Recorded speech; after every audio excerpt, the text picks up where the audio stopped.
የቅዱሱ ቅርስ የቃል ኪዳን ጽዋ ወጣቷ ሰርጉተ ስላሴ ያሆኑ አማሆይ ሴተ ማርያም ከአፄ ዘርዓ ያዕቆብ ከተማ ደብረ ብርሃን በጧት እንነሳለን። ጉዟችን ወደ መጓቆላ ታላቅ የቅርስ ፍለጋ ራሱን ዝቅ እንደሚያደርግ ሰው የቅዱሱ ጽዋ መሰወሪያ በመሆኑ ከመሬት አቀማመጥ ራሱን ዝቅ በማድረግ ትሕትናውን ይገልጻል። ተወደዳችሁና የተከበራችሁ የቤተ ቃናቲው ቤተሰቦች የቅዱሱ ጽዋ ፍለጋ በመጓቆላ ክፍል 3 ደርሰናል። ቤተ ቃናቲው ሰብስክራይብ፣ ላይክ፣ ሼር ማድረጋችሁ እንዳይረሳ። እመጓ ደራሲ ዶክተር አለማየሁ ዋሴ፣ ተራኪ ምህረት አበበ። ክፍል 3 ምዕራፍ 12። ከጧቱ 3 ሰዓት ተኩል አካባቢ ደብረ ብርሃን ደረስ። ሹፌሩ ለቁርስ 30 ደቂቃ መስጠቱን ነገረን። ከተሳፋሪው ዘጌት ብዬ ወረድኩ። ከአዲስ አበባ ወደ መሃል ሜዳ በሚሄደው አውቶቡስ ነበር የተሳፈርኩት። መሃል ሜዳ ከመድረሱ 50 ኪሎ ሜትር በፊት መንዝ የላሎማ ምድር ዋና ከተማ ሞላሌ የጉዞ መዳረሻዬን አድርጌ ነው። ወሩ ታህሳስ በመሆኑ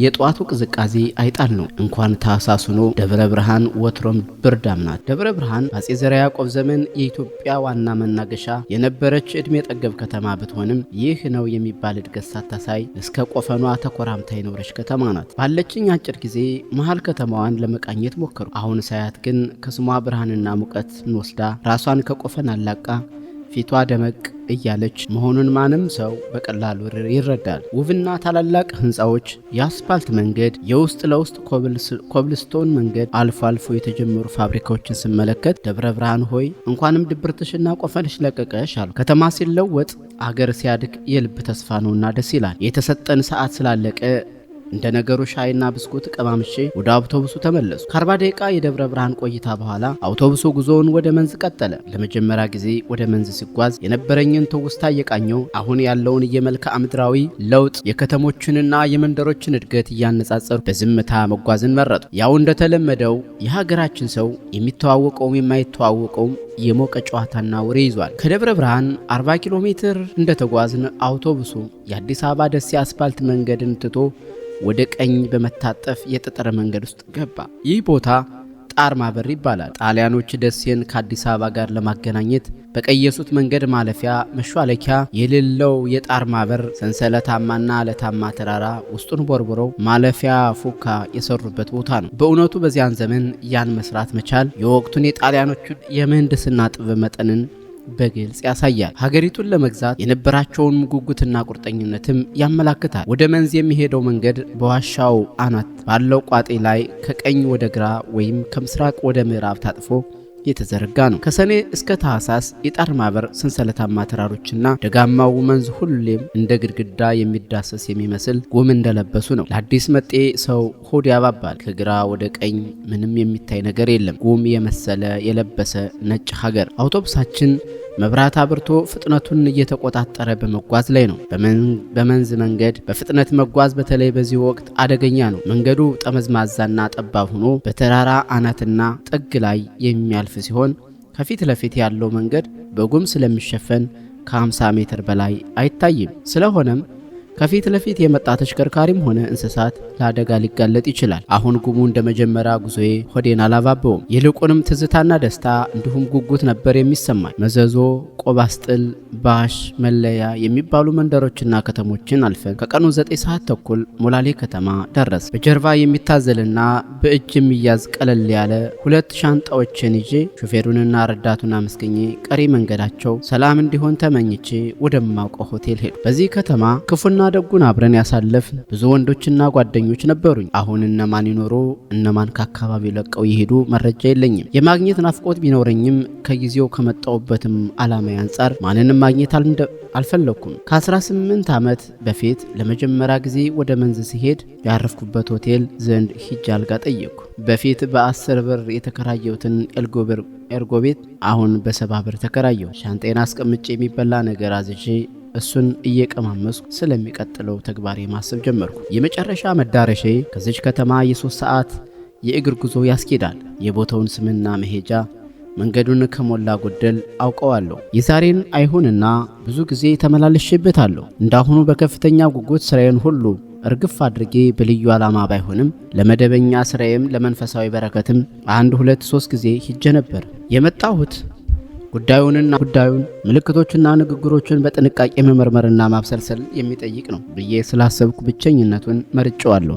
ስለሆነም ለጉዞዬና ለቆይታ የሚያስፈልጉኝን ነገሮች ለመግዛት ወደ ሱቅ ለመሄድ ስነሳ በተቻለ መጠን ሰዎች እንዳያውቁኝ ራሴን በኮፍያ ስካርፍና መነጽር ለመሸፈን ሞከርኩ። በዚህ ወቅት ማንም ወዳጄ ቢሆን ከሐሳቤ እንዲያናጥበኝ አልፈለኩም። ከተማዋ ብዙ የተለወጠች ባይባልም አንዳንድ ለውጦች ግን አሏት። ሌላው ቢቀር ሞባይል ስልክ ይሰራል። ወደ ሱቅ ሄጄ ባትሪ፣ ሻማ፣ ክብሪት፣ የተባይ ማጥፊያ ሞቢል፣ ስኳር፣ ሻይ ቅጠል፣ መኮረኒ፣ የታሸገ ዘይት፣ ዱቄት፣ ጨው፣ ብቻ ለሁለት ሰው ለአንድ ሳምንት የሚቆይ ምግብና አስፈላጊ ነገሮችን ገዛው። ምን ያክል ቀን ልቆይ እንደምችል ግምቱ የለኝም። ለማንኛውም ለጊዜው ከያስ ወደፊት የሚሆነውን ሲደርስ አያለው አልኩኝ። ማረፊያዬ አይቸግረኝም፣ ምክንያቱም እማሆይ እሴተ ማርያም ይኖራሉ። የጥንቷ ወዳጄ ሞላሌ መሃል ከተማ ጫማ እየጠረጉ ከሚተዳደሩ ወጣቶች መካከል ጠንከር ያሉትን ሁለቱን መርጬ በበነጋታው በጠዋት እቃዬን ተሸክመውልኝ አብረውኝ እንዲሄዱ በክፍያ ተስማምተን ወደ ሆቴሉ ተመለስኩ። እንዳይነጋ የለም ነጋ። ውስጤ መረጋጋት አቅቶት ስቁነጠነጥ ወጣቶቹ ፊታቸውን እያሻሹ ከተነጋገርንበት 30 ደቂቃ አሳልፈው መጡ። ጓዜን ለሶስት ተከፋፍለን ከከተማዋ የደቡብ አቅጣጫን ይዘን ፊትና ኋላ ሆነን መጓዝ ጀመር። በጸጥታ እየተጓዝ እንዳለን አንደኛው ልጅ ጋሼ ምን ልታደርግ ነው የምትሄድ ሲል ጠየቀኝ። በሐሳቤ ምን ላደርግ እንደምሄድ እኔም አላቅም ልጄ እያልኩ ለርሱ ግን ዘመድ አለኝ ዘመድ ልጠይቅ ነው አልኩትና ተጨማሪ ጥያቄ አለመፈለጌ ለማሳወቅ እንጉርጉሮ ወይም ዜማ ብጤ ጀመራ አደረኩ። ከሞላሌ ከተነሳን ልክ ከ2 ሰዓት በኋላ የመጣንበት ለጥ ያለ ሜዳማ መልክዓ ምድር ጨርሰን መሬቱ ሙሉ በሙሉ ተቆርጦ የሰጠመ የሚመስልበት ቆላማ አካባቢ ደረስ። አስተውሎ ለተመለከተው የጠረጴዛ ጫፍ ላይ የመድረስ ያክል ነው። ቆላማው መሬት ከደጋማው መሬት የመሬት ጫፍ ቢያንስ 200 ሜትር ዝቅታል። ወደ ታች ቆላውን እያየሁ በተመስጦ ቆየሁ። አይኔ ላይ ብዥ አለብኝ። ለካ እንባ አይኖችን ሞልቷቸው ነበር። አንደኛው ልጅ ጋሼ አለኝ። ወዬ አልኩት። እስካሁን የመጣንበት እመጓ ደጋ ይባላል፣ ከዚህ በታች ያለው ሀገር ደግሞ እመጓ ቆላ ይባላል አለኝ በቀናነት። አዎ ልክ ነህ አውቃለሁ አልኩት በፈገግታ። እጆችን ወደ ላይ ዘርግቼና ጮህ ብዬ እመጓ ቆላ አልኩኝ። የአካባቢው ሽማግሌዎችና ሊቃውንት እመጓ ማለት እመጓል ከሚለው የግዕዝ ሐረግ አጥሮ የተገኘ ቃል ነው ይላሉ። ይህም የልጅ እናት ማለት ነው። በፊት መንዝ እያለው የማውቀው ነው።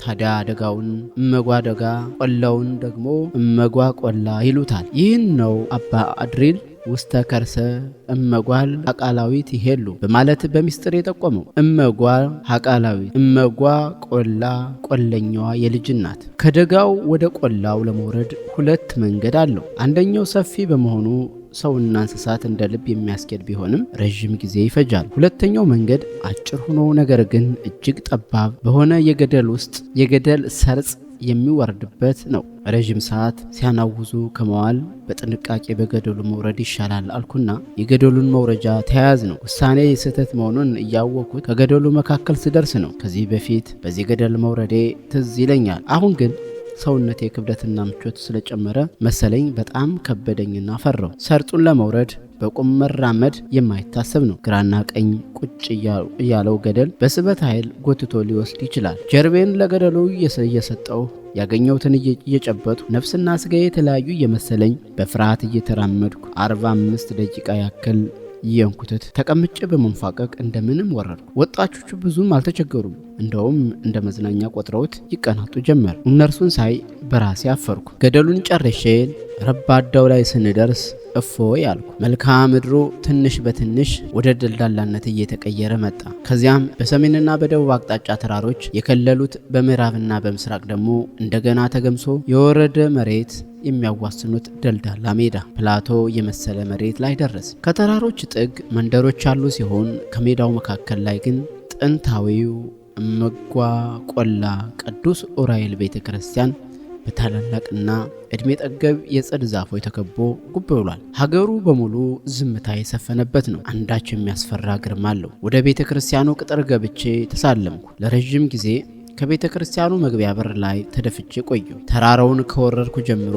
የምረግጠው መሬት ሁሉ ያስፈራኝ ጀምሯል። የቤተ ክርስቲያኑ ዕቃ ቤት ከቤተ ክርስቲያኑ በስተደቡብ ይገኛል። በዚያ በኩል 2 ጎጆዎች አሉ። ወደዚያው አመራው። አንዲት እናት በሰፌድ የመገበሪያ ስንዴ ይለቅማሉ። አንድ ሸምገል ያሉ ወንድ መነኩሴ ደግሞ ከወገባቸው በላይ ራቁታቸውን ሆነው ያረጀ ጡንቻቸው እንዲፍታታላቸው ጀርባቸውን ለፀሐይ ሰጥተው አሮጌ ልብስ ይጠቅማሉ፣ በእጃቸው ይሰፋሉ። ጠጋ ብዬ ጉሮሮዬን ለመጠራረግ እህ አልኩ እና እንደምን አደራችሁ አልኩኝ በትህትና። እግዚአብሔር ይመስገን አሉና ቀና ትኩር ብለው አዩኝ። እማሆይ እሴተ ማርያም ናቸው አልኩኝ ለራሴ። ደስታ ተሰማኝ። ኃይለ ጊዮርጊስ የክርስትና ስሜ ነው ብለው ብድግ አሉና እጃቸውን ዘርግተው በእናትነት ፍቅር ወደ እኔ መጡ። የ1989 ዓመተ ምህረት መልካቸው እንደ ፍዝ ስዕል ሆኖ መጣልኝ። ምዕራፍ 13 በ1989 በወርሃ ግንቦት ዕለቱን በማላስታውሰው ቀን ከቢሮ የሥራ ሰዓት በኋላ ሁሌም እንደማደርገው ወደ ቅድስት ሥላሴ ቤተክርስቲያን ሄዱ። ከቤተክርስቲያኑም በምስራቅ በቤተልሔም አቅጣጫ ቆሜ ጸሎት ካደረስኩ በኋላ ወደ ቤቴ ለመሄድ ወደ ቅጥሩ በር ሳመራ አንድ በዕድሜ ገፋ ያሉ ግርማት ሞገሳቸው ደስ የሚል መነኩሴ ከአራት ወጣቶች ሴቶች ጋር ከደጀ ሰላሙ ቁጭ ብለዋል። ወጣቶቹ የፊታቸውና የእጃቸው ቆዳ ለስላሴ አለባበሳቸው ከትልቅ ከተማ የመጡ መሆናቸውን ያሳብቃል። ግራ የገባቸውና የተገረሙ ይመስላል። መንገዴን ገታ አድርጌ ወደ መነኩሴው አመራው። ካህን ስለነበሩ ተሳለምኩ። እንደምን ዋላችሁ እንግዶች ትመስላላችሁ በማለትም ጥያቄ አስከተሉ። እግዚአብሔር ይመስገን እንደምን ዋልክ ልጄ አሉና አዎን ከአዲስ አበባ ነው የመጣ ነው አሉኝ። ምን ነው በደህና አልኳቸው። አዎን በደህና ነው፣ አሁን ደህና ነን። እዚህ ታች መጓቆላ የቅዱስ ዑራኤልን ክብረ በዓል ልናከብር መጥተን ነው አሉ። ወይ ጉድ! እኛ እዚህ ተቀምጠን ከቁብ ሳንቆጥረው እናንተ ከአዲስ አበባ መጥታችሁ ስላቸው አባም ቀበል አድርገው የደጅ ጠበል የቆዳ መንከሪያ ነው ሲባል አልሰማህም አሉኝ። ሆኖ ነው እንጂ አልኩና ታዲያ ማረፊያ አግኝታቸዋል ስል ጠየኳቸው። ልጆቹ በኤልቤርጎ ይዘዋል። እኔ ግን እንኳን የዚህ ደጀ ሰላም ቢሆን አድራለሁ፣ በጠዋት ወደ ቆላው እንወርዳለን አሉኝ። እርስዎ ከኔ ቤት ያድራሉ? ብቻዬን ነው የምኖረው።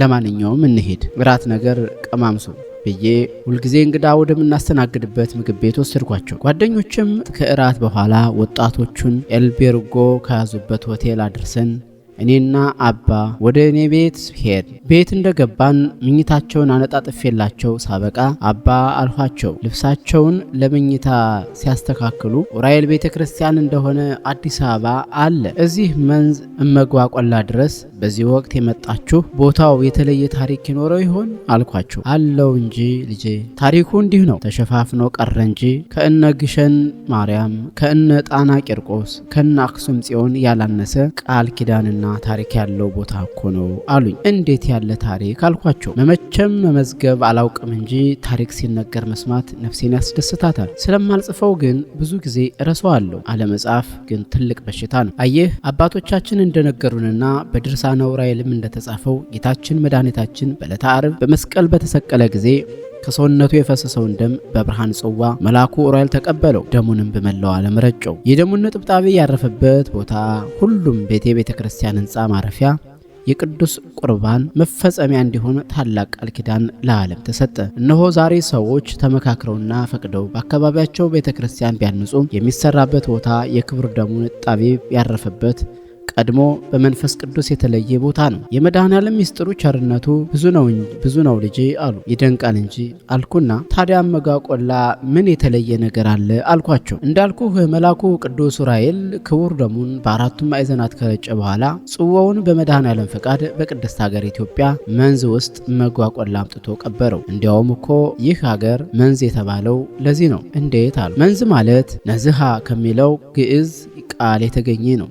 ይሄውም መርጨት ማለት ነው። የክርስቶስ ደሙ የተረጨበት ጽዋ ማረፊያ ስለሆነ ወይ ግሩም አልኩኝ። እና ልጄ መንዝ እመጓቆላ ክቡርና ቅዱስ ቦታ ነው። አንተም ከበረከቱ በየጊዜው እየሄድክ ተካፈል አሉኝ። ይህን ታሪክ እንዴት መንዝ እየኖርኩ ሰምቼ አላውቅም ስል በመደነቅ ታሪክ እንኳን በጥንታዊውኑ ድርሳነ ዑራኤል ላይ ተጽፏል። በየጊዜው መጽሐፍቱ እየተቆነጻጸሉ ነገሩ ልብ ወለድ ታሪክ የመሰላቸው ደግሞ ከዛሬው ድርሳነ ዑራኤል ቀንሰው አጥፍተውታል ይባላል አሉኝ። ድፍረት ባይሆንብኝም እርስዎ ከየት ነው የመጡት አልኳቸው። ለምን እንደሆነ እንጃ ከአዲስ አበባ ወይም ከትልቅ ከተማ ለሚኖር መነኩሴ ወይም ባህታዊ ብዙም ልቦናዬ አልሰጥም። እኔ እንኳን ደብረ ሊባኖስ ነው ያለሁት። 30 ዓመት በዚያ ገዳም ኖሬያለሁ። የመጽሐፍ መምህር ነኝ። ሁልጊዜ እዚያ ቦታ በታሰበ ጊዜም ይህን ቦታ ይሁን ባልታሰበ ጊዜ ድንገት እመጣለሁ እና አዲስ አበባ መጥቼ ከአንድ ቤተ ክርስቲያን ቤት አረፍ። ወደዚያ እንደምመጣ ስናገር አብረውኝ ከመጡት አንደኛዋ ልጅ ያረፍኩባቸው ሰዎች ልጅ ናትና ታዲያ በመነገታው ጓደኞቿን ሰብስባ እኛም ከእርስዎ ጋር አብረን እንሄዳለን አሉ። የኮሌጅ ተማሪዎች ናቸው። እኔም ምን ቸገረኝ፣ ምናልባት የእግር መንገዱ ከባድ እንዳይሆንባቸው እንጂ አልኋቸው። ይሁን ግድ የለም ብለው ያው አብረን መጣን አሉ። የገዳም አባት ያውም ሊቅ መሆናቸውን ሳውቅ ልቤ ተከፈተ። እናም ታሪኩ እውነት እንደሚሆን ገመትኩ። እውነት ለመናገር ብዙም ለመመርመር ግን ፍላጎት አልነበረኝምና ዝም አልኩ። ዝም ብሎ በልቤ ውስጥ የተቀበረ እውቀት ሆኖ ቀረና ይሄው ፈጽሞ እስከ መርሳት ደረሱ። በማግስቱ ጠዋት መንገድ የሚመራ አንድ ወጣት ሰጥቼ ተሰነባብተን ተለያየ። ይህ ከሆነ በግምት ከ2 ሳምንት በኋላ አንድ የገጠር ሰው አንድ ደብዳቤ ከቢሮ አምጥቶ ሰጠኝ። ተጣጣፈ ያልታሸገ ደብዳቤ ነው። በመድኃኔዓለም ወንድሜ ለሆንከው ለአቶ ሲሳይ እንደምን ሰነበት? እኔ የአባቶቻችን አምላክ መድኃኔዓለም ይክበር ይመስገን ደህና ነኝ። ልትረሳኝ ትችላለህ። ባለፈው ከአንድ አባት ጋር ከአዲስ አበባ ከመጡት ወጣቶች አንዷ ነኝ።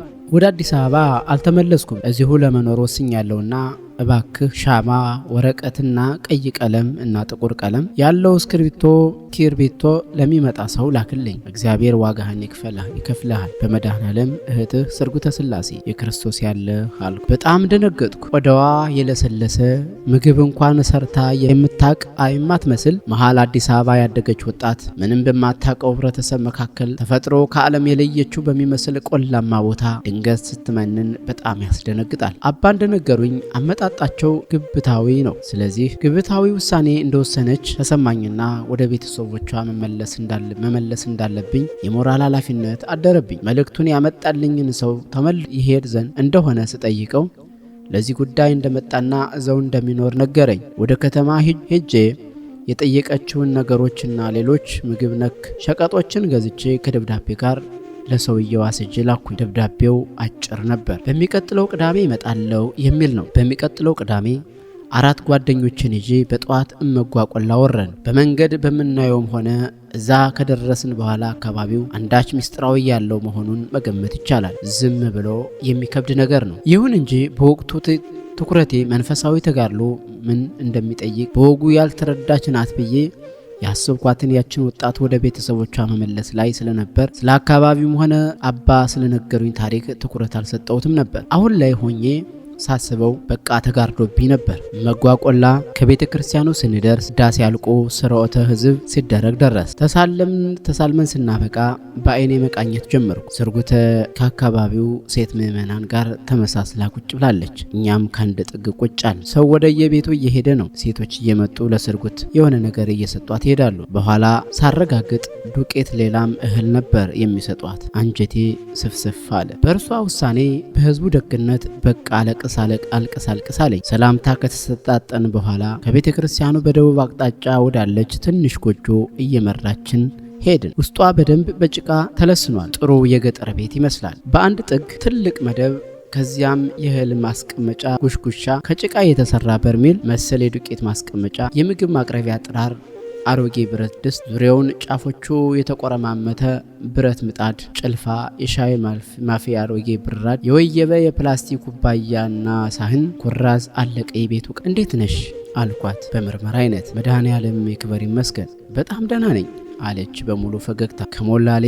ያመጣነውን ሳህን ከፍተን እንድንበላ ጠየቅናት። እናንተ ብሉ ይልቅ ሻይ ላፍላላችሁ ብላ ጉድ ማለት ጀመረች። እኛ የላመ የጣመውን እየበላን እርሷ ሴቶች የሰጧትን የስንዴ እንጀራ ደረቁን ለቁመተ ስጋ ያክል ብጥስ ታደርግ ጀመር። በልተን እንደጨረስ ወደ ዋናው ጉዳይ መግባት ፈለኩ። እቅዱ ከሰዓት በኋላ ወይም በነገው ከቅዳሴ በኋላ እርሷን ይዘን ወደ ሞላሌ መመለስና ወደ አዲስ አበባ አሳፍረን መላክ ነበር። ይሄውልሽ ስርጎት፣ እዚህ መቅረትሽ ትክክል አይደለም። ቦታው የተቀደሰ እንደሆነ ሁላችንም ተረድተናል። ግን ለመመንኮስም ሆነ ለመመነን አንቺ ገና ልጅ ነሽ። ውሳኔሽ ግብታዊ ነው እና ዛሬ ወይም ነገ ከዚህ ወጥተሽ ከኛ ጋር መሄድ አለብሽ። ከዚያም ወደ አዲስ አበባ አሳፍረን እንልክሻለን። ወደፊት ከፈለሽ በየአመቱ መምጣት ትችያለሽ። አሁን ግን የኮሌጅ ትምህርትሽን መጨረስ አለብሽ አሉ። ጓደኞችም ተረባረቡ። ዝም ብላ በፈገግታ ተውጣ ታደምጠን ነበር። ስርጉተ ስላሴ ጨረሳችሁ አለች። አዎን አልኩኝ። ጓደኞችም ወክዬ እንደ ታናሽ እህታችሁ ተጨንቃችሁ እዚህ ድረስ መምጣታችሁ ስለሰጣችሁኝ ምክር መድኃኔዓለም ዋጋችሁን ይክፈላችሁ። እንዳላችሁት ምንም መንፈሳዊ እውቀት የሌለኝ ደካማ እንደሆንኩኝ አውቃለሁ። እዚህ ለመቅረት የወሰንኩት ለምነና ወይም ለምንኩስና አይደለም። ከዚህ ደግ ሕዝብ መሃል እየኖሩ መመነን የለምና። እኔ አሁን ብዙ ወዳጆች አሉ። አላያችኋቸውም። ጠዋት ለመመንኮስም አልተዘጋጀውም። ታዲያ ከዚህ ለምን ቀረ ካላችሁ በቃ ቀሪ ዘመኔን የምኖረው እዚህ ነው። ስለ ትምህርቴ መቋረጥ አትጨነቁ። ትምህርት የዓላማ ማስፈጸሚያ ነው እንጂ በራሱ ግብ አይደለምና የተማርኩት በቂ ነው። ከተማርኩት በላይ ያለውን አልፈልገው። ለታላቁ ቃል ኪዳን የተገባው ባልሆንም የተመረጡትን እያገለገሉ ለመኖር ወስኛለሁ። ጥልቅ ከሆነው ሰላሜ ለማውጣት አትድከሙ ብላ እንቅጩን ነገረችን። ከጓደኞቼ መካከል አንዳንዶች እያለቀሱ ጭምር ብንመክርም ብናስፈራራም የሚለወጥ ነገር እንደሌለ ተረዳን። እዚያው አድረን በማግስቱ ከቅዳሴ በኋላ የቤተ ክርስቲያኑን ዋና ቀሳውስትና የሀገር ሽማግሌዎችን ስለ ስርጉት አመጣጥ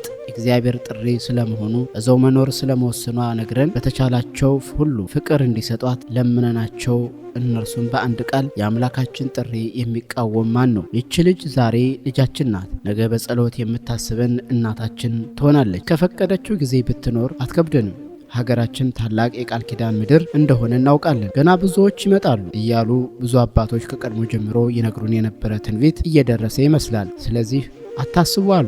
በመጨረሻ እንባ በሁላችን ላይ አይን እያቀረረ ስርጉትን ተሰነባብተን ወደ ደጋው ወጣን፣ ወደ ከተማችን ወደ ሞላሌ። ከዚያንም ጊዜ ጀምሮ መንዝ በቆየውባቸው ጊዜያት ሁሉ አልፎ አልፎ የምንጠያየቅ የነበረ ቢሆንም መንዝን ከለቀኩ ከ10 ዓመት በኋላ አቷና ከተሜዋ ስርጉተ ተስፋዬ መንኩሳ እማሆይ ሴተ ማርያም ተብላ እዘውም መጓቆላ ጸንታ እንደቀረች ሰማሁ። ከ18 ዓመታት በኋላ እንደገና ወደ አካባቢው ስመለስ በአካል ያገኘኋቸውና በታላቅ ናፍቆት በእናትነት ፍቅር ስስመው የተቀበሉኝ የመጓቆላ ቅዱስ ዑራኤል አገልጋይ እማሆይ ሴተ ማርያም ያን ጊዜ ወደ ቤቷ ልመልሳት ብዙ የለመንኋት ስርጉተ ተስፋዬ ናቸው። አቤት እንደው እንዴት ነህ እያሉ ስለ ራሴ ስለ ቤተሰቤ ብዙ ሲጠይቁኝ ቆይተው እዚህ ሀገር ከሄድክ ስንት ጊዜ ሆነ አሉኝ። ትንሽ እንደማሰብ አልኩና 18 ዓመት ሆነ መሰለኝ እማሆይ አልኳቸው። አቤት የዚህ ዓለም ነገር፣ አቤት የጊዜው መሮጥ አሉ በመደነቅ። በእውነት እኔም በጣም ገረመኝ። መንዝን ከለቀኩ 18 ዓመት መሆኑን ሳስብ እድሜ እንዴት እየሮጠ እንደሆነ ተገለጸልኝ። እንዲያው ዝም ብሎ መባከን ምንም ስላይሞላ አልኳቸው። እስቲ ወደ ቤት ግባና ጓዝክን አኑረው። ምንድነው ይህ ሁሉ ኮተት አሉ። እንዲያው አንዳንድ ነገር ነው አልኳቸው። ለማንኛውም መጀመሪያ ድካሙ እንዲለቅህ እግርን ታጠብ፣ በኋላ ሙቅልህ ብለው እሳት ሊያያይዙ ወደ ምድጃው ሄዱ። ከሞላሌ አብረውኝ የመጡትን ወጣቶች እማሆይ እንዲቆዩ ቢጠይቋቸው እምቢ ስላሉ ለመንገዳቸው የሚሆን ዳቦ ሰጥተዋቸው እኔ ደግሞ ሂሳባቸውን ከፍዬና አመስግኜ ሸኘኋቸውና ከእማሆይ ጋር ወጋችን ቀጠል። እማሆይ ውጫዊ ሰውነታቸው በመንፈሳዊ ተጋድሎ በመጎሳቆሉ ትንሽ ጠቆር ያሉ ቢመስሉም ፈገግ ሲሉ ሙሉ የደስታ ብርሃን ፊታቸው ላይ ይታያል። ውስጣቸው በሰላምና በደስታ በእርጋታ የተሞላ ለመሆኑ ነጋሪ አያሻም። እማሆይ አልኳቸው። የሞቀውን ውሃ ቀርበው ካላጠፍኩ ብለው ስንከራከር ቆይተን እኔ አሸንፌ ውሃውን እግሬ ላይ እያፈሰስኩ አቤት ኃይለ ጊዮርጊስ አሉ። እንዲያው ይህን ያህል ዘመን ማንን እየረዳሁት ኖሮ አልኳቸው። አይ ኃይለ ጊዮርጊስ መድኃኔዓለምን ያመነ ምን ይቸግረው ብለህ ሳለ ቅዱስ ዑራኤል አሉኝና በምስጋና ቃና ከተላ አድርገው የአካባቢው ገበሬዎች ሁልጊዜ መኸር ሲሰበስቡ ትንሽ እህል ይሰጡኛል። አቃቢት በመሆኔ የሰበካ ጉባኤው በወር ትንሽ ደሞዝ ይደጉሙኛል። ከዚያ በተረፈ አሁን ምእመናን በርከት ብለው ከአዲስ አበባ በዓመት አንዴ ስለሚመጡ የሚቸግረኝን ያሟሉልኛል። እንዲያውም ከኔ አልፎ በአካባቢው ጧሪ የሌላቸውን አረጋውያንን እረዳለሁ። ምንም ችግር የለብኝም አሉኝ። አቤት ከፊታቸው ላይ የሚታየው የደስታ ስሜት! እምነታቸውና ደስታቸው ያስደንቃል። 18 ዓመት ሙሉ እኔ በስጋዊ እርሳቸው በመንፈሳዊ ዓለም ያሳለፍነውን ውጣ ውረድ ስናወጋ ውለን ዕለቱ ጾም በመሆኑ ቅዳሴ ባይኖርም የቅዳሴ ማለቂያ ሰዓቱን ጠብቀን እኔ ተሸክሜ ከመጣሁት ከእርሳቸው ቤት ካለውም አድርገን ምሳ በላ። ይህን ያክል ዓመት ሙሉ ራሱን ከዓለም ባገለለ ሩቅና ቆላማ ቦታ ውስጥ በአንድ ጎጆ ቤት ሳይናወጹ መኖር መቻላቸውን ሳስብ የቦታውን ክቡርነትና ቃል ኪዳን ዛሬ በዙሪያው ጥምጥም በገደምዳሜ ተረድቼ እኔ በራሴ ወርጄ ሳይሆን ጉጉት እየናጠኝ ተመልሼ መምጣቴን ሳውቅ እማሆይ ሴተ ማርያም ምን ያክል በእግዚአብሔር የተመረጡ መሆናቸውን ተረዳው። ከላይ ያለው ሰውነታቸው እየተጎሳቆለ ቢሆንም ውስጣቸው ግን ዕለት ከዕለት እየታደሰ ነው። የኔ በአንጻሩ የውጭ ሰውነቴ እየለሰለሰ ውስጤ ግን እየሻገተና እየሻከረ እንደሄደ ይሰማኛል። እመጓቆላ ቅዱስ ዑራኤል ቤተክርስቲያን ለመኖር ሲወስኑ ውሳኔያቸውን ለማስቀየር ያደረኩትን ጥረት አሁን ሳስበው ልፈትናቸው የተላኩኝ ግብረ ሰይጣን ነበርኩ እላለሁ። ለማንኛውም የመጣውበትን ጉዳይ ለእማሆይ ማታ ግልጽልጽ አድርጌ ነግራቸዋለሁ። የደረሱበት ሚስጥር እንዳለም አመኛለሁ። አለዚያም ይህን ያህል ጊዜ ምን የሚያሰራቸው ኃይል ይኖራል? ለማንኛውም አካባቢውን በጥንቃቄ መቃኘት ፈለግኩና እማሆይን እግሬን ማፍታታት እንደምፈልግ ነግሬያቸው ከቤት ወጣሁ። ወዘልውጥ በመሆኔ በአካባቢው ትኩረት እንዳልስብ መጠንቀቅ እንዳለብኝ ቀደም ብዬ አሳስቤዋለሁ። ቀለሙ ያላልደመቀ እንዲያውም የወየበ ካኪ ጃኬትና ሱሪ፣ አሳቻ ኮፍያና አሮጌ ጫማ አድርጌያለሁ። ይህን አልፎ የሚጠይቀኝ ካለ የእማሆይ ሴተ ማርያም ዘመድ እንደሆንኩና እርሳቸውን ለመጠየቅ እንደመጣው እናገራለሁ ብዬ መላ ዘየርኩ። ከእማሆይ ጎጆ ወጥቼ በስተደቡብ ወዳለው ተራራ ሄድኩና መሃል ዳገቱ ላይ ስደርስ ዙሪያው ገባ መልክዓ ምድር ቁጭ ብሎ የታየኝ። ከቤተ ክርስቲያኑ ትይዩ ካለው አንድ ድንጋይ ላይ አረፍ አልኩና ዙሪያውን መቃኘት ጀመርኩ። ሳላስበው ሳነበንብ አገኘሁት። ከሸክላ ከብረትና ከነሐስና ከብር ከወርቅን ወይም ከሌላ ነገር ተሰርተህ ሊሆን ይችላል። ዕብራዊ ወይም ሮማዊ ወይም ግሪካዊ አንጥረኛ ሰርተህም ይሆናል። ይህ ሁሉ ግን ለኔ ትርጉም የለውም። ኢየሱስ ክርስቶስ ቅዱስ እጆች ከፍ አድርገው የያዙህ ቅዱስ ጽዋ ሆይ በጽዋህ የሚያሰክር መጠጥ ሳይሆን የዘላለም ቤዛ የሚሆን ክቡር ደምን የተመላህ ቅዱስ ጽዋ ሆይ የት ይሆን የተደበቅከው? በልዩ መግነጢሳዊ ኃይል ልቤን እየሳብክ በጉጉት የምታቀልጠው ክቡር ንዋይ ሆይ የት ይሆን ያረፍከው? የልቤ ንጽህናና የእምነቴ አንተን ለማየት እንደማያስችለኝ ባውቅም ናፍቆቴ መጠን አልፎ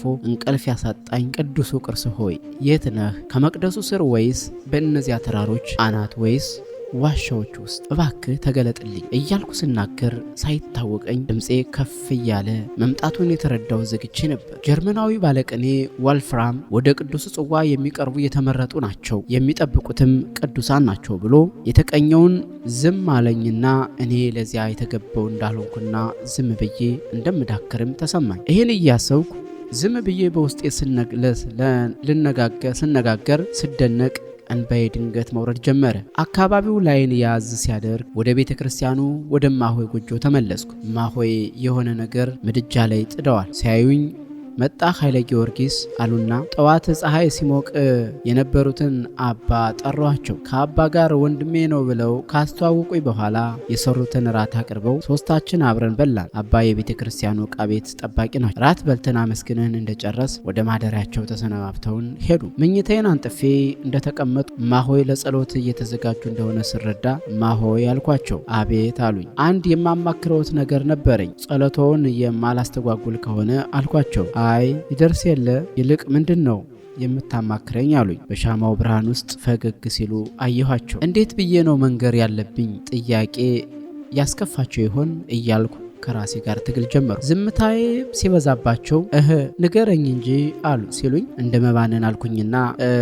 እኔ የመጣሁት እኮ ቅዱስን ጽዋ ፍለጋ ነው አልኳቸው። ከተናገርኩ በኋላ ግን ቦምብ ያፈነዳው ያህል ተሰማኝና የሚሉትን ለመስማማት በጉጉት መጠባበቅ ያስኩ። ትንሽ ዝም ብለው በፈገግታ ውስጥ ቆዩና አውቃለሁ አሉኝ። ምን?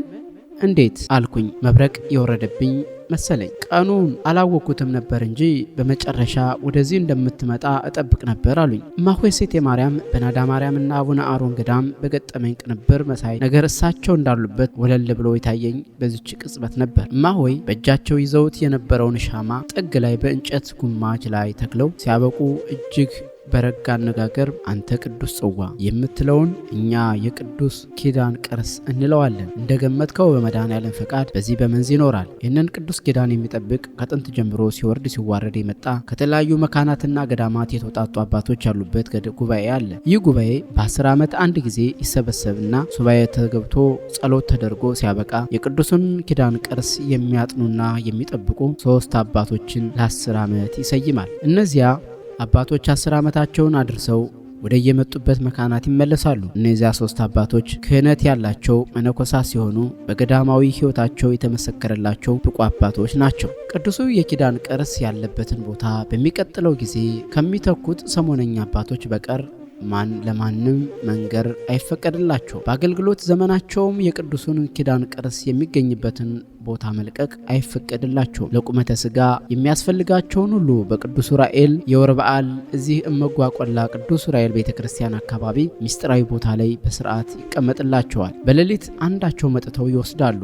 ይህንን የሚያቀናች የአርድእት ንዑስ ጉባኤ አለ። በዋና ዋና ሚስጥራት ግን አይከፋፈልም። ጉባኤ ሲካሄድ ገበያ ሂዶ እህል መሸመት፣ ማዕድ ማዘጋጀትና የመሳሰለውን ተግባራት ማከናወን ነው። እኔም የመድኃኔዓለም ቸርነትና ጸጋ ብዙ ነውና ከአርድእት ውስጥ አንዷ ሁኜ አባቶችን አገለግላለሁ አሉኝ። ይገርማል አልኩኝ በተመስጦ ስሰማ ቆይቼ። ጉባኤው በየ10 ዓመቱ ነው የሚካሄደው አልኳቸው። ትኩረት ላለመሳብ ሲባል የተወሰነና የተለየ ቦታ የለውም። አባቶች ተመካክረው በአንድ ገዳም ያደርጉታል። ለምሳሌ ቅርቡ ጉባኤ የተካሄደው ጎጃም ውስጥ ናዳ ማርያም ነበር አሉ። ናዳ ማርያም አልኩኝ ሳላስበው። አዎ ናዳ ማርያም አሉ። ቀጠሉና ጉባኤው በሚካሄድበት አካባቢ ያሉ የቤተ ክርስቲያን ፍቅር ያላቸው ኦርቶዶክሳውያን ምዕመናን አልፎ አልፎ አርድእቱን እንዲያግዙ ይጠራሉ። ሲጠሩም ጉባኤ አለ ሳይባል ያው ቀጥተኛ ባልሆነ ወይም ዘወር ባላነጋገር ነው። እኔም እዛ መጥቼ ስለነበር ባህር ዳር እንደምትኖር ሰምቼ ስለነበር እዚህም የኪዳኑን ቦታ በተደጋጋሚ የረገጥክ በመሆኑ በአምርሃ ጽድቅም በአጋጣሚ ስለሚያውቁ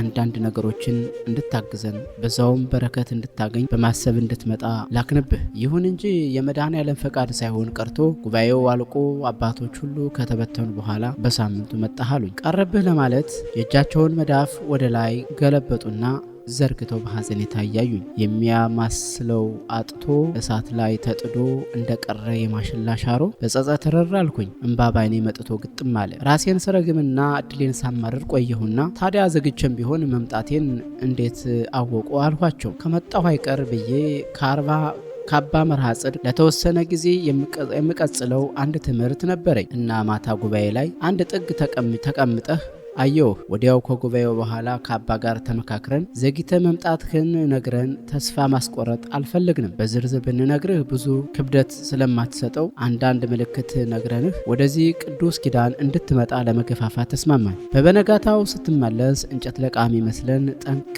ጠብቀንህ እንዳታውቀኝ እንጠነቀቅ ነበር። አንተ ግን ጭራሽ በቁጣ ነደህ ስለነበር እንኳን ልትለየኝ በአግባቡ እንኳን ሳታናግረን መኪናን እያከነፍክ ሄድክ አሉ። ምን እርስዎ ነበሩ ያናገሩኝ አልኩ በመደነቅ። አዎን ቆለኛዋማ ሆይ አሉ። በሀፍረት ኩምሽሽ አልኩ። በእርግጥ በወቅቱ ያደረኩት ነገር ወዲያው ጸጽቶኝ እንደነበርም ትዝ አለኝ። አሁን ደግሞ ይባስ አሳፈረኝ። እግሬን ሰብስቤ ኩርምት አልኩ። እኔ የምለው ጉባኤው በየ10 ዓመቱ የሚካሄድ ከሆነ ከቆይታው አንጻር 2 ጉባኤዎችን ተካፍለዋል ማለት እኮ ነው አልኳቸው። አዎን የመድኃኔዓለም ቸርነቱ ብዙ ነው አሉ በደስታ። ታዲያ እርስዎ መጀመሪያ የተካፈሉበት ጉባኤ የት ነበር የተካሄደው? እኔ ለመጀመሪያ ጊዜ የተካፈልኩበት በጌ ምድር ውስጥ 5 የተክለ ሃይማኖት ገዳም ሲሆን ከዚያ በፊት የነበረው ትግራይ ውስጥ እንደነበረ ሰምቻለሁ አሉ። ጉባኤው በ5ያ ተክለ ሃይማኖት ገዳም የተካሄደበትን ወርና ዓመተ ምህረት ማዊ ሲነግሩኝ አእምሮ የሆነ ነገር እያሰላ ነበር።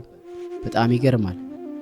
በዚያው ወቅት የድህረ ምረቃ ጥናቴን ለማሟላት የገዳሙን ደን ለማጥናት ሂጄ ስለነበር ብዙ ነገር ወደ አእምሮ ተከተልትሎ መጣ። 5ያ ተክለ ሃይማኖት ገዳም በደቡብ ጎንደር ዞን በእብናት ወረዳ ከወረዳው ዋና ከተማ በ8 ኪሎ ሜትር ርቀት ላይ ከጥልቅ ጋራ ስር በማራኪ የተፈጥሮ ደን ተሸፍኖ የሚገኝ ገዳም ነው። በ1260 ዓመተ ምህረት በአፄ ይኩኖ አምላክ ዘመነ መንግስት በጻድቁ አቡነ ተክለ ሃይማኖት ተባርኮ በኋላ በአቡነ ህላዌ እንደተመሰረተ ገዳማኑ ይናገራሉ። ገዳሙን እኔ በጎበኘሁበት ወቅት 23 ሄክታር ጥቅጥቅ ያለ የተፈጥሮ ደን ነበረው። ከምዕራብ ወደ ምስራቅ ከሰሜን ወደ ደቡብ የሐሳብ መስመር እያሰመርኩ የደኑን ይዞታ የእጽዋቱን ስብጥር በደንብ አድርጌ እንደናጥኩት አስታውሳለሁ። እድሜ ጠገብ የሆኑ የጽድ፣ የወይራ፣ የቃዋ፣ የበርበራ፣ የዶግና የኮማ ዛፎች ከአጋምና ከቀገው ጋር ሽታ ጋር ተዳምረው አካባቢውን የገነት በር ያስመሰሉት ገዳም ነው። ጥቅጥቅ ካለው የገዳሙ ደን ውስጥ ሆነው ሲያስቡ የተፈጥሮ እጽዋቱ ተጨፍጭፎ መልክዓ ምድሩ ከተራቆተው እብናት ወረዳ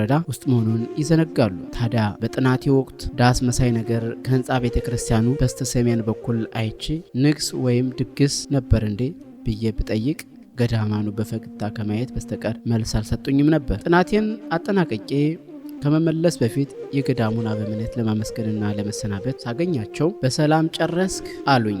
አዎን አባታችን አልኩ። የደኑ ይዞታው እንዴት ነው አሉ። በጣም ጥሩ ነው፣ ብቻ ወደ ዳር አካባቢ ደንበሩ እየተገፋን ስለሆነ ትኩረት በተሰጡት መልካም ነው አልኳቸው። ደህና፣ የተቻለንን ያክል እናደርጋለን ካሉኝ በኋላ ከሳምንት በፊት መጥተ ቢሆን ኑሮ ከእጽዋቱ በተጨማሪ ሕያው ቅርሶችን ማየት ትችል ነበር ብለው ፈገግ አሉ። ምን አይነት ቅርስ? አሁንስ እንዳላይ ምን ያግደኛል አልኳቸው በችኮላ። ልክ አባ ምርሃ ጽድቅ አዳማርያም ሲያሰናብቱኝ እንዳሳዩኝ አይነት ለልጅና ለጅል የሚሰጥ ፈገግታ አሳይተው ትከሻዬን ስመው ጸሎት አድርገው ወደ ባታቸው እንደተመለሱ ትዝ ይለኛል። አሁን ግን ያን ያደረግኩት ለምን እንደነበረ ግልጽ ሆነልኝ። ቅዱሱ ጉባኤ በቅርብ ርቀት የሳትኩት ለሁለተኛ ጊዜ መሆኑን ተረዳው። ገጣሚ ጌትነት እንየው ባዶዬን መጣሁኝ በሚል ርዕስ የጻፈው ግጥም ትዝ አለኝና ወደ መጨረሻ ያሉትን ስንኞች በልቤ አነበነብኩ። ሰባተኛው ችሎት ይህን ፍርድ አግኝቼ ስጋዬን ለሲኦል ነፍሴን ገነት ትቼ ዘላለም እንድኖር እግዚአብሔር ፈርዶልኝ አለ ስጋ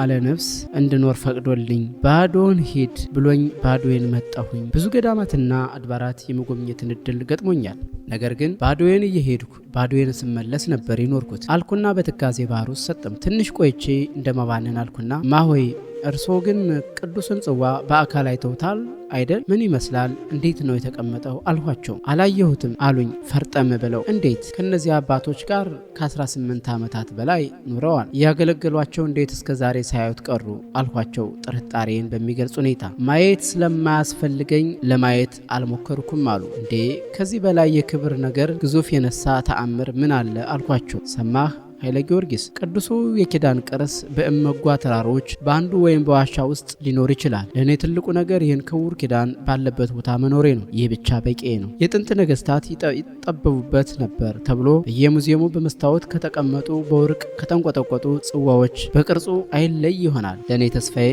ግዙፉ ቅርስነቱ ሳይሆን ቃል ኪዳኑ ነው። ይህን የቃል ኪዳን ቅርስ የሚያጥኑና የሚጠብቁ የተመረጡ አባቶችን ማገልገሌ ብቻ ነፍሴን ያረካታል አሉና ትንሽ እንደማሰብ ብለው በወንጌል ላይ ታሪኳ የተጻፈውን ደም ይፈሳት የነበረችው ሴት ታሪክ ታስታውስ የለ አሉና ሰዎች ሁሉ ክርስቶስን ለማየት ለመናገር ለመዳሰስ ቤታቸው ለመጋበዝ ሲጋፉ እንዲህ አለች። ለእኔ ግን የልብሱን ጫፍ ብቻ እየዳሰስኩ እንደሆነ እድናለሁ ብላ የለበሰውን የቀሚስ ጫፍ ከኋላ ሂዳ ነካች። ከህመሟ ወዲያው ተፈወሰች። ወደ ቅዱሱ ኪዳን ወዳለበት ስፍራ መጠራቴን ያወቅኩት ቀን ነፍሴ ሰላምና ረፍት አግኝታለች። ከዚህ በላይ አያስፈልገኝም አሉ። እኔ ግን ማየት ማለት በአካል ላየው ፈልጋለሁ አልኳቸው በልመናና በጉጉት። አዎን ብዙዎች ሊያዩት ይጓጓሉ አሉማ ሆይ እኔ እምነቴ ተንጠፍጥፎ አልቆ ባዶ የሆንኩ ሰው ነኝ። ቅዱሱን ጽዋይቼ መፈወስ እፈልጋለሁ። ታምራቱን ላለም መናገር እፈልጋለሁ። እባክዎን የመንገዱን ጫፍ ይንገሩኝ። ከተራራው አናት ወይ አዘቅት ውስጥ ቢሆንም ግድ የለኝም። የትም ቦታ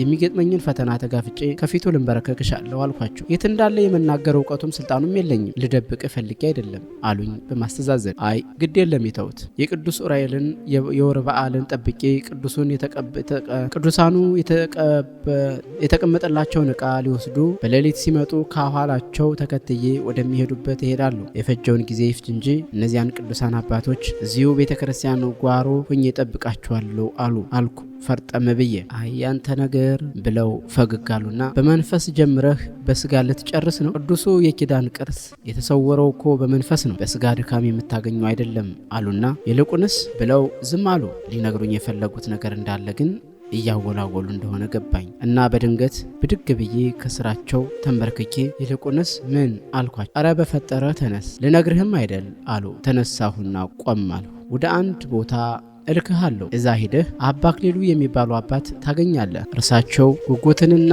ቅንነትህን አይተው አንድ ፍንጭ ይሰጡህ ይሆናል አሉኝ። እርስዎ የሚያውቁኝ የደበቁኝን እርሳቸው ምን ብለው ይረዱኛል አልኩ በቅሬታ። ግድ የለም ይረዱሃል። በዚህ አካባቢ ያሉ ትልቅ አባታችን እርሳቸው ናቸው። ቦታው ልዩ የቃል ኪዳን ያለውና በዚያው በረከት ታገኛለህ። እኔ ማስታወሻ ጽፌ እሰጥህና እሱን ታሳያቸዋለህ አሉኝ። የት ቦታ ነው? ሩቅ ነው አልኋቸው። የትም ቢሆን እሄዳለሁ ብለኸኝ አልነበር? አሁን ምን ርቀት አስጠየቀህ አሉ ፈገግ ብለው። መቼም ሲያወሩኝ ሕፃን ልጅ እንደሚያወሩ አይነት ነው። እሱስ ግድ የለኝም እንዲያው ዝም ብዬ ነው አልኩኝ። መቀላመዴ ታውቆኝ። እዚሁ መንዝማማ ምድር ነው። ቦታውን በፊትም ሳታውቀው አትቀርም። ይገም 40 ሐራ መድኃኔዓለም ነው አሉኝ። ይገም 40 ሐራ? አዎን ትዝ አለኝ። በደጋው በኩል ዋሻ ያለው ቤተክርስቲያን አይደል አልኳቸው። አዎን እዛ ነገ ትሄዳለህ አሉኝና ወረቀትና እስክሪብቶ እንድሰጣቸው ጠየቁኝ። ከማስታወሻ ቀድጄ ከእስክሪብቶ ጋር ሰጠኋቸው። ወደ ሻማው ተጠግተው ሲጽፉን ቆዩና ወረቀቱን ከአራት አጥፈው ከትራሳቸው ስር አስቀመጡ። በል እንግዲህ አረፍ በል በጠዋት ትሄዳለህ ብለው ጸሎታቸውን ጀመሩ። እኔም እንደነገሩ ጸሎት ብጤ አደረግኩና ከመደቡ ላይ ተጋደምኩ። እማሆይ በአስቸጋሪ ቆመው ጸሎት እያደረጉ እኔ መደብ ላይ ሸፋፍኔና ተጋድሜ ለሚያይ ሙቼ ጸሎተ ፍትሐት እየተደረገልኝ ይመስላል። ወይ ጣጣ! ወደ ግቤ ተቃረብኩ ስል እንደገና ወደ ሌላ ቦታ መንከራተት። እንዲያው እነዚህ ምስጢራቸው የማይፈታ ልጓሞች በቃ እንደ ኳስ እየተቀባበሉ ካንዱ ቦታ ወደ ሌላኛው ይጠልዙኛል አልኩና ለምን ቁርጥ አድርጌ እንደማልተው ሳስብ ሲያንሰኝ ነው ብዬ ለመተኛት ሞክሬ። ሌሊትማ ሆይ ለጸሎት እንደገና ተነሱ። እኔም ተነሳውና ሰዓቴን ሳይ ከሌሊቱ 9 ሰዓት ይሆናል ይላል። ደህና አደርክ ኃይለ ጊዮርጊስ አሉኝ። ደህና እግዚአብሔር ይመስገን፣ እርስዎ እንደምን አደሩ አልኩና መደቡን ለቅቄ ቁሜ ልብሴን ስፈልግ አዩና ተኛ እንጂ ገና እኮ አልነጋም አሉኝ። አይ እንግዲህ ምን ቀረው በጠዋት ብሄድ ይሻላል ብዬ ነው አልኩ። እንዴ የመጓቆላ መውጫ እንኳን በጨለማ በብርሃንም ችግር ነው። ወይ ጉድ! ምንድን ነው ጥድፊያው አሉ ቆጣ ብለው። ዳገቱን ሳስብ እንደገና ሐሞቴ ፍስስ አለና ቁጭ አልኩ። ወይ ኃይለ ጊዮርጊስ እውነትም ታማሃል፣ እንዲያው ያ ሁሉ ትዕግስት ወዴት ጠፋ? በለ አርፈተኛ አሉና ጸሎታቸውን ቀጠሉ። እንዳይነጋ የለ ነጋ። ሁለቱን ሻንጣዎችን ይዤ ለመሄድ ተነሳው። እማሆይ ሴተ ማርያም ከትራሳቸው ስር ያስቀመጧትን ወረቀት አነሱና ለአባ አክሊሉ በእጃቸው ስጣቸው። ገልጠህ እንዳታነብዋ አሉኝ። ፈገግ ብዬ እሻልኩና ወረቀቷን ተቀብዬ ከደረቴ ኪስ ሸጎጥኳት። ይኸውልህ ኃይሌ እባክህ ትዕግስት ይኑርህ። ይሄ በየሀገሩ እየዞር የቃረምከው እውቀት መንፈሳዊነት ግን ሳይጎደው አልቀረም። አትቸኩል። ምን ቢያጋጥምህ አትናደድ። የቅዱሱ ኪዳን በረከት አይለይ። መልአኩ ዑራኤል ይከተልህ አሉኝና ተሰናበቱኝ። እሽማ ሆይ እግዚአብሔር ቢረዳኝ ቶሎ መለሳለሁ አልኳቸውና መንገዴን ጀመርኩ። የመጓቆላን ዳገት በደረቴ እየታከኩ እንደ ዝንጀሮ እየቧጠጥኩ እንደምንም ወጣሁት። ወደ ላይ መውጣት ያደክማል እንጂ አያስፈራም። ዳገቱን ጨርሼ ደልዳላ ሜዳ ላይ ስደርስ ፊቴን ወደ ቆላው አዞሬ ድንጋይ ላይ አረፍ አልኩኝ። ድንገት አንድ መጥፎ ሀሳብ ልጭ አለብኝ። እንዴ እማሆይ ሁኔቴ ስላላማራቸው በዘዴ ከቅዱሱ ስፍራ እንድርቅ ይሆን እንዴ ወይም ወደ ገም የላኩኝ አልኩና የሰጡኝን ደብዳቤ ደረት ጊዜ ውስጥ ላጥ አድርጌ ያወጣሁት። ምን ብለው ይሆን የጻፉት ልጀምር። ደብዳቤውን የማንበብ ከፍተኛ ጉጉት አደረብኝ። ገልጠህ እንዳታነብ ዋ ያሉኝ ቃል ሞገተኝ። ይህን ያክል ሞራል ቢስ መሆንማ የለብኝም አልኩና ደብዳቤውን መልሼ ከኪሴ ከተትኩና ጉዞዬን ወደ ሞላሌ ተያያዝኩት።